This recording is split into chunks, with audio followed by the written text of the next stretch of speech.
Selamat datang teman-teman, pernahkah kalian mendengar tentang peristiwa gerakan 30 September? Sebuah kejadian kontroversial dalam sejarah Indonesia yang masih menyisakan banyak pertanyaan tanpa jawaban pasti. Dalam video ini, kita akan menjelajahi 7 teori yang berbeda tentang siapa dalang sebenarnya di balik peristiwa ini. Tujuannya bukan hanya untuk mengungkap fakta, tetapi juga untuk memahami kompleksitas perbedaan pendapat yang ada di kalangan para sejarawan. Ini adalah cerita mengenai bagaimana satu peristiwa dapat dilihat dari berbagai sudut pandang yang berbeda. Di sini kita akan membahas 7 teori dari siapa dalang di balik peristiwa ini. Dan dimohon untuk menonton video ini secara full agar tidak menimbulkan kesalahpahaman. Mari kita memulai dengan teori pertama. 1. Dalangnya adalah Angkatan Darat. Menurut Ben Anderson, seorang sejarawan dan juga seorang peneliti masalah-masalah Indonesia atau biasa disebut Indosianis, yang dengan berani mengungkapkan adanya banyak kemungkinan yang terjadi pada peristiwa pembunuhan para jenderal. Ceritanya dimulai dari adanya perpecahan dalam Angkatan Darat. Satu hal yang harus ditekankan yaitu, yang melakukan kudeta itu adalah Angkatan Darat, yaitu tentara. Letkol untuk itu gelarnya Letkol, berarti dia tentara. Yang menculik Dewan Jenderal dan yang menangkap Dewan Jenderal itu juga berseragam tentara, yang diculiknya pun juga tentara, kemudian yang memberantas G30S itu juga tentara. Kalau semuanya tentara, kata Ben Anderson, kenapa bersusah payah berpikir bahwa dalangnya adalah pihak lain? Jelas ini adalah tentara, tapi tentara di sini pecah menjadi dua kubu. Kubu pertama itu adalah kubu tentara tua seperti Ahmad Yani, Suprapto, dan Panjaitan. Mereka adalah orang-orang yang sangat kaya sehingga dibenci oleh kelompok tentara yang lebih muda. Mereka kaya dan berleha-leha. Ketika Indonesia semakin lama semakin dekat kepada komunisme, mereka yang diharapkan akan membendung itu justru hidup bermewah-mewahan dan dekat dengan Soekarno. Itu merupakan kelompok tentara pertama. Kelompok tentara kedua adalah diantaranya Soeharto, Nasution, Ali Murtopo dan sebagainya itu berpikir Indonesia dalam keadaan darurat. Sebentar lagi mungkin komunis akan memberontak, tetapi kenapa Dewan Jenderal ini malah berleha-leha? Maka Soeharto dan kelompoknya membuat sebuah kudeta untuk membunuh Dewan Jenderal yang memang sudah tidak layak menjadi jenderal. Karena membiarkan Indonesia dalam keadaan yang carut-marut di satu sisi, dan di sisi lain ingin mengambil alih pemerintahan agar tidak diambil oleh komunis. Karena tentara mereka tentu saja bertindak secara strategis setelah kejadian pembunuhan Dewan Jenderal itu, maka mereka harus mencari kambing hitam. Kambing hitam dalam hal ini adalah komunis, begitu teorinya. 2. Dalangnya adalah PKI. Dalam teori kedua ini bahwa pelaku dari peristiwa 30S itu adalah memang PKI. Teori ini yang dipegang oleh pemerintah Indonesia sampai saat ini. PKI digambarkan sebagai sebuah partai politik yang tidak nasionalis. Karena komunisme itu bagaimanapun memang tidak nasionalis bagi orang-orang komunis negara, sama halnya seperti agama, di mana dijadikan sebagai alat pemecah belah kemanusiaan. Karena itu pula ketika komunis ada di Indonesia, mereka berbenturan terus-menerus dengan Angkatan Darat yang dimana didoktrin untuk sangat nasionalis. Di tahun 1960 PKI sudah sangat kuat dan menjadi partai politik terkuat di Indonesia. Kala itu baik di akar rumput maupun kedekatan hubungannya dengan Soekarno. Tetapi mereka tidak memiliki senjata. Karena mereka sekedar partai politik yang bahan-bahan dasarnya adalah masyarakat sipil. Maka sejak tahun 60-an itu pula lah PKI mencoba untuk menginfiltrasi angkatan bersenjata di Indonesia. Angkatan udara pada akhirnya menjadi pro-komunis, angkatan kepolisian pecah, angkatan laut pecah, dan angkatan darat ini adalah yang paling susah terhadap komunis, maka terus-menerus dilakukan infiltrasi sehingga mereka memiliki basis kuat di angkatan darat. Salah satu agen komunis yang disusupkan ke angkatan darat itu adalah Syam Kamaruzaman. Dan dari situlah mereka bisa mempengaruhi begitu banyak tokoh-tokoh terkemuka dari angkatan darat, sehingga menjadi pro-komunisme, termasuk dalam hal ini adalah Letkol Untung yang menjadi pemimpin Cakrabirawah. Dan di tahun 65 ada sebuah momen yang benar-benar mendebarkan, yaitu berita tentang akan meninggalnya Soekarno. Soekarno diketahui mengalami sakit-sakitan yang parah dan kapanpun dia bisa meninggal dunia. Bagi PKI, kalau seandainya Soekarno jatuh, dia punya dua masalah. Pertama, Soekarno itu pendukung kuat PKI pada waktu itu, sehingga jika Soekarno runtuh maka PKI mungkin saja akan dilibas. Skenario yang kedua yang lebih buruk lagi menurut PKI, yaitu Dewan Jenderal pasti akan mengambil alih pimpinan negara Indonesia kemudian menghabisi PKI. Maka daripada itu terjadi, PKI berpikir untuk melakukan kudeta terlebih dahulu. sebelum Soekarno benar-benar meninggal dunia.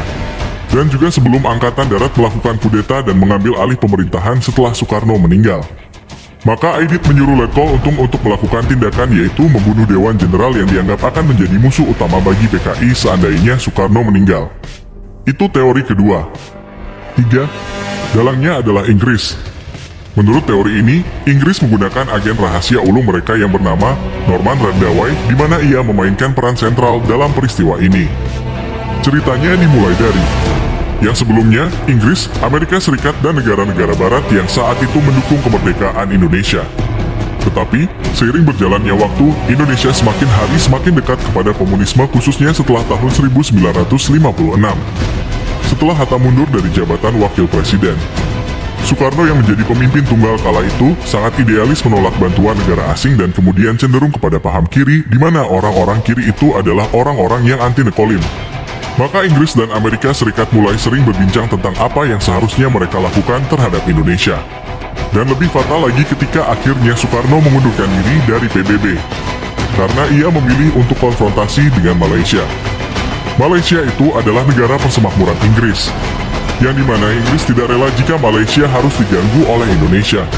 Apalagi kalau sampai Malaysia bergabung dengan Indonesia. Maka Inggris dan Amerika Serikat bersepakat untuk menggulingkan Soekarno dan menghabisi komunisme di Indonesia. Norman Randaway, seorang agen rahasia ulung. Ia diberi misi ganda, tujuan Randaway adalah mengisolasi Soekarno dari pengaruh eksternal dan mencemarkan citra Partai Komunis Indonesia atau PKI. Langkah pertama yang ia lakukan adalah memutuskan hubungan Soekarno dengan dunia luar, menjadikannya terisolasi secara politik. Secara bersamaan, Randaway memulai kampanye propaganda, menggunakan satu label yang menghancurkan bagi PKI yaitu kejam. Melalui kampanye propaganda yang cerdik, Randaway berusaha memojokkan PKI dengan menyebarkan narasi bahwa partai tersebut kejam dan berbahaya bagi Indonesia. 4. Dalangnya adalah Soekarno. Kenapa? Karena di Indonesia tahun 45 itu ada 3 kekuatan besar Soekarno, PKI, dan Angkatan Darat. Dan Soekarno memegang keduanya, tetapi Angkatan Darat dan PKI selalu bermusuhan. Ketika Indonesia sedang ribut dengan negara-negara lain karena Indonesia keluar dari PBB dan konfrontasi dengan Malaysia. Dan juga ada serangan dari berbagai arah wajar kalau Indonesia meminta bantuan kepada Cina untuk dipersenjatai. Yaitu Angkatan Kelima. Soekarno memang setuju dengan Angkatan Kelima. Tetapi Dewan Jenderal ini tidak suka dengan Angkatan Kelima. Mereka beranggapan bahwa membela negara itu adalah tugas tentara bukan tugas rakyat sipil. Karena Dewan Jenderal itu tahu persis bahwa jika senjata itu jatuh pada tangan rakyat, maka rakyat yang dimaksud adalah PKI. Dan dengan demikian pasti PKI punya kekuatan untuk menyerang balik Angkatan Darat. Tetapi bagi Soekarno, jenderal-jenderal yang membantah ini adalah jenderal-jenderal yang tidak loyal. Soekarno marah besar maka ia menyuruh Letkol Untung. Siapakah Letkol Untung? Letkol Untung itu adalah pimpinan Cakrabirawa pengawal presiden yang hubungannya sangat dekat dengan Presiden Soekarno. Kemudian Untung disuruh oleh Soekarno dan Letkol Untung siap berkorban nyawa demi negara dan demi presiden. Dan Soekarno menyuruh ia untuk memberi pelajaran kepada para Dewan Jenderal yang tidak loyal itu. Dan harus diingat ketika Letkol Untung berbicara di radio, ia menyatakan bahwa gerakan 30 September adalah gerakan untuk menyelamatkan presiden dan negara dari jenderal-jenderal yang tidak loyal.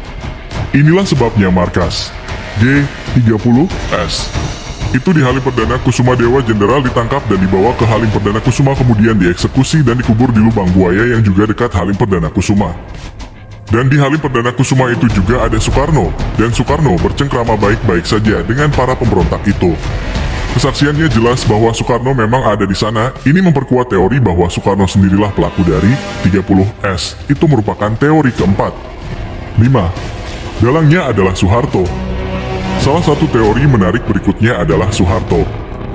Sudah diketahui bersama bahwa yang melakukan penculikan dan yang diculik dan yang kemudian memberantas itu semuanya adalah tentara.